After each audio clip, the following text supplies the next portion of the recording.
बोला बोला शंकर भगवान की।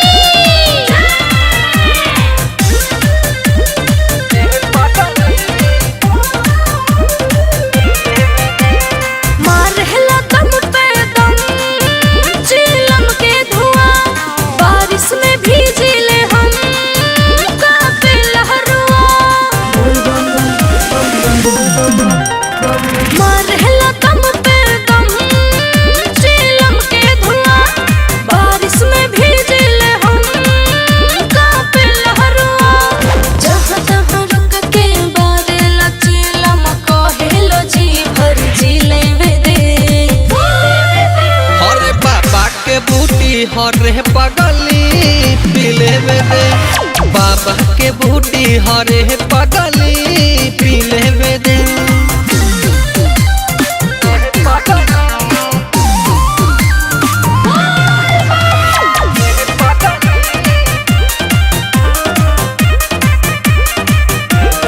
कांवर के बोझ धनी नहीं बुझाला, चिलम के धुआं जब भीतर समाला।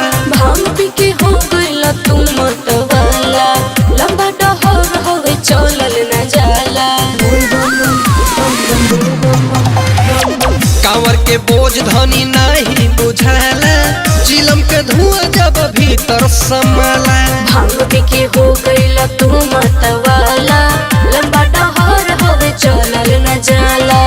खाए के देही जे पूरी मिठाई, कहिला खाली पी लेवे दे। हरे बाबा के बूटी हरे पगली पीले में दे। बाबा के बूटी हरे पगली पीले में दे।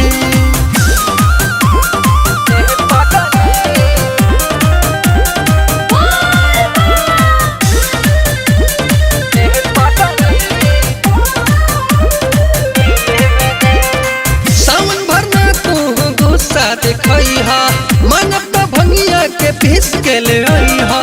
मेरा चलो पहले जलवा चढ़ैया, हरी हरी चूड़ी देव घर से दिलैया। सावन भर ना तू गुस्सा दिखाई हा, मन का भंगिया के पीस के ले आई हा। नीरज चला पहले जलवा चढ़ैया, हरी हरी चूड़ी देव घर से दिलैया। कहिया तो पंकज पंडा बाबा से, भोला के संग से लुटी लेवे दे। बाबा के बूटी हरे पगली पीले में दे। बाबा के बूटी हरे